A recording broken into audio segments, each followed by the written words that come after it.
चिरंजीवी अश्वत्थामा। अश्वत्थामा कृपाचार्य की बहन कृपि और द्रोणाचार्य का पुत्र है। वह कपाली, पिंगल, भीम, विरूपाक्ष, विलोहित, शास्ता, अजपाद, अहिर्बुधन्य, शंभु, चंड और भव इन 11 रुद्रों में से किसी एक का अवतार है और बलि, व्यास, कृपाचार्य, हनुमंत, विभीषण, परशुराम और अश्वत्थामा इन चिरंजीवियों में से एक है।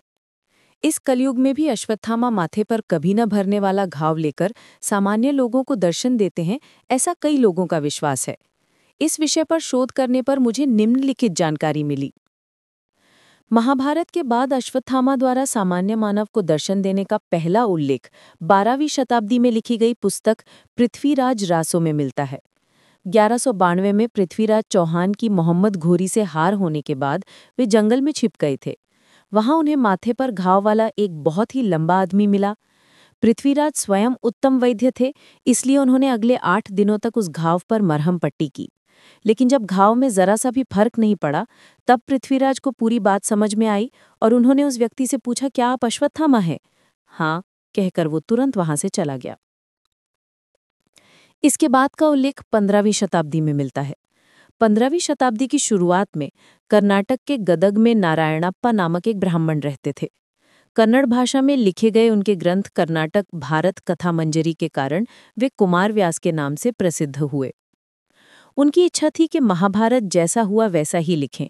इसके लिए जिसकी आंखों के सामने महाभारत हुआ, उससे मिलने की इच्छा उन्होंने अपने आराध्य देव वीर नारायण के सामने कई वर्षों तक लगातार व्यक्त की। देव ने सपने में आकर उनसे कहा कि मेरे मंदिर में होने वाले आगामी द्वादशी पारण उत्सव में तुम किसी भी तरह उपस्थित रहना।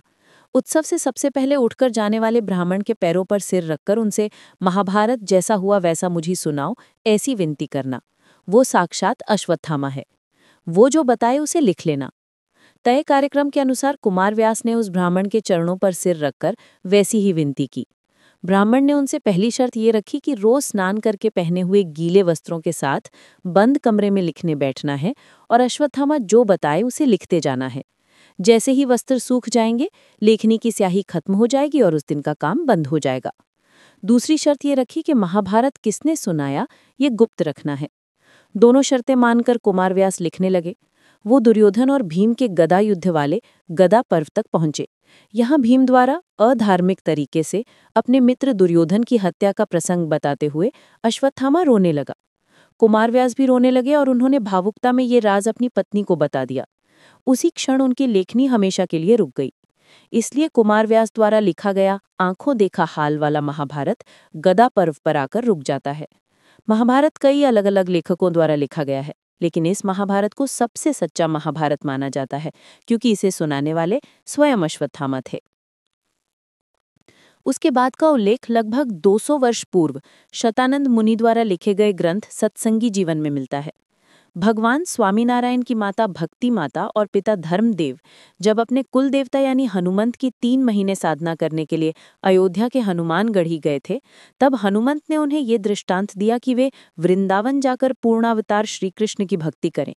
जब उन्होंने ऐसा किया तो श्री कृष्ण ने उन्हें दृष्टांत दिया कि अब वे शरयू नदी के किनारे बसे चपैया गांव वापस जाएं, क्योंकि जल्द ही उनके गर्भ से श्री कृष्ण जन्म लेने वाले हैं। पति पत्नी घर लौटने लगे। एक रात जब वे जंगल में रास्ता भटक गए, तब उनकी मुलाकात एक लंबे हट्टे कट्टे भगवा वस्त्र पहने ब्राह्मण से हुई। उसकी आंखें क्रोधित जैसी लाल थी और उसने माथे पर भौएं के ऊपर कपड़ा बांधा हुआ था। उसने पति पत्नी से पूछताछ की तो भोलापन में उन्होंने बताया कि क्या हुआ है और जल्द ही श्री कृष्ण उनके घर में जन्म लेने वाले हैं। ये सुनते ही वो ब्राह्मण गुस्से से लाल हो गया और उसने पूछा, कृष्ण यानी मेरा शत्रु तुम्हारे गर्भ में जन्म लेने वाला है, उसके कारण मुझे जो यातनाएं भोगनी पड़ रही हैं, इसलिए मैं तुम्हें शाप देता हूं कि तुम्हारे गर्भ से जन्म लेने वाला बेटा कभी भी हाथ में कोई अस्त्र शस्त्र नहीं धर पाएगा और कभी भी किसी लड़ाई में उसकी जीत नहीं होगी। इतना कहकर धर्मदेव को बाजू में ढकेलकर वो तेजी से कदम बढ़ाता हुआ चला गया। पति पत्नी दोनों डर से कांपने लगे और रोने लगे। उस रात मारुति राय उनके सपने में आए और बोले, देव के अवतार को हाथ में शस्त्र धारण करने और कोई भी लड़ाई जीतने की आवश्यकता नहीं होती। श्री कृष्ण ने भी तो खुद कहाँ शस्त्र धारण किया था। मारुति राय ने उन्हें जंगल से बाहर निकलने का रास्ता दिखाया। उनके गर्भ से जन्मे भगवान स्वामीनारायण ने पूरी दुनिया में श्री कृष्ण का प्रचार किया। इसके बाद अश्वत्थामा का उल्लेख दत्तावतार परम पूज्य श्री वासुदेवानंद सरस्वती स्वामी उर्फ श्री टेम्बे स्वामी महाराज के जीवन चरित्र में मिलता है। 1912 ईस्वी में वे शूलपाणी के जंगल में रास्ता भटक गए थे। तब माथे पर घाव वाले एक लंबे आदमी ने उन्हें रास्ता दिखाया था। गांव की सीमा पर पहुंचाने के बाद स्वामी ने उससे पूछा, आपका शरीर, चाल और व्यवहार किसी भी मानव जैसा नहीं दिखता। आप भूत, यक्ष या देवदूत हैं क्या? आप कौन हैं, ये मुझे सच सच बताएं। इस पर वो आदमी बोला, आपका कहना सही है, क्योंकि मैं इस युग का नहीं हूँ, मैं द्वापर युग का हूँ। मेरा नाम अश्वत्थामा है।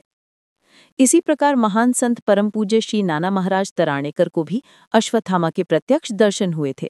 इसका उल्लेख उनकी पोथी श्री मार्तंड महिमा में दिया गया है। इसके बाद का उल्लेख पायलट बाबा द्वारा लिखी गई पुस्तक हिमालय कह रहा है कि 9वें अध्याय में मिलता है। वहां ऐसा उल्लेख है कि उनकी झोंपड़ी में पानी घुस जाने के कारण उन्हें जंगल में जाकर रहना पड़ा था। वहां उन्हें अश्वत्थामा मिला था। इसके बाद का उल्लेख 2005 ईस्वी में प्रकाशित जगन्नाथ कुंटे द्वारा लिखित पुस्तक नर्मदे हर हर के पृष्ठ क्रमांक 230 पर मिलता है। वे नर्मदा परिक्रमा करते समय शूलपानी के जंगल में पैर फिसलकर गिर गए और खाई में फंस गए थे। तब अश्वत्थामा ने ही उन्हें हाथ देकर ऊपर खींच लिया था। गुजरात के नवसारी के जंगल में एक रेलवे में नौकरी करने वाले अधिकारी को भी 12 फीट ऊंचा अश्वत्थामा दिखा था। और मध्य प्रदेश के एक डॉक्टर ने भी एक अति ऊंचे आदमी के माथे पर घाव पर कई दिनों तक उपचार करने के बाद भी जब वो ठीक नहीं हुआ, तब उस रोगी को अश्वत्थामा के रूप में पहचाना था। ऐसे भी उल्लेख ही इंटरनेट पर मिलते हैं, लेकिन उन घटनाओं के बारे में ज्यादा जानकारी उपलब्ध नहीं है। सबसे हाल का उल्लेख 2015 ईस्वी में प्रकाशित सतीश अनंत चुरी द्वारा लिखित पुस्तक नमामि नर्मदे में मिलता है। वे अश्वत्थामा से हिंदी में केवल बोला ही नहीं, बल्कि खाने की पंक्ति में उनके बाजू में बैठा भी था। उसमें सिर पर प्लास्टिक की थैली लपेट रखी थी और उसके माथे के सड़े हुए घाव पर मक्खियां भिनभिना रही थीं। आसपास के लोगों को दुर्गंध सहन न होने के कारण उन्होंने नाक पर रुमाल लगाया हुआ था।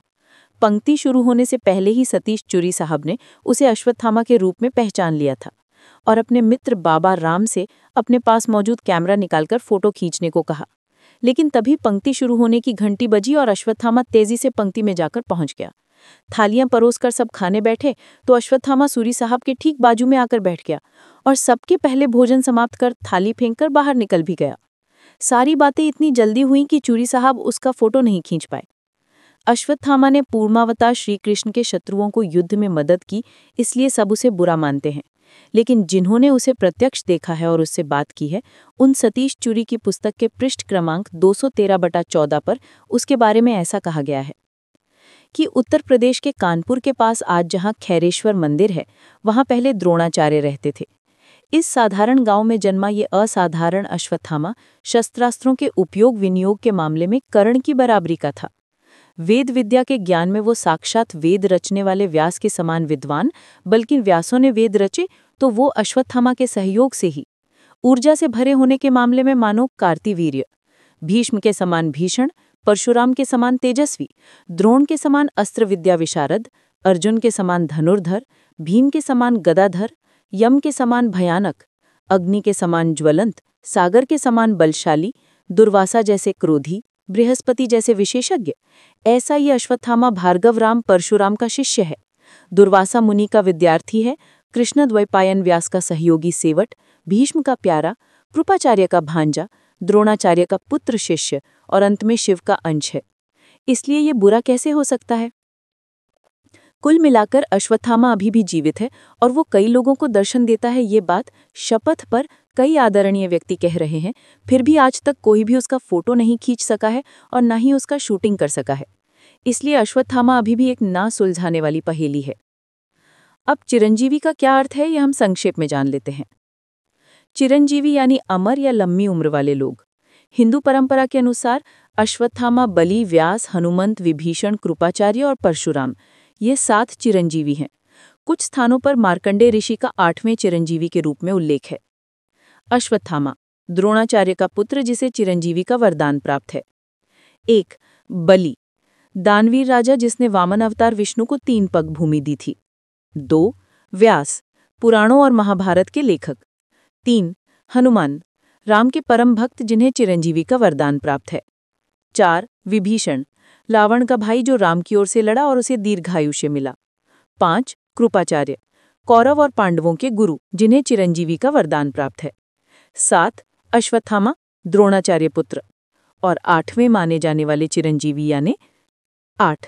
मार्कंडेय ऋषि ये 8वें चिरंजीवी के रूप में जाने जाते हैं, जो सभी बीमारियों से मुक्त रहते हैं और 100 साल से अधिक जीते हैं ऐसा माना जाता है। मिलिंद दीक्षित। मूळ लेखन आणि संकलन मिलिंद दीक्षित यांच्या मराठी लेखनाचा स्वैर अनुवाद हिंदीमध्ये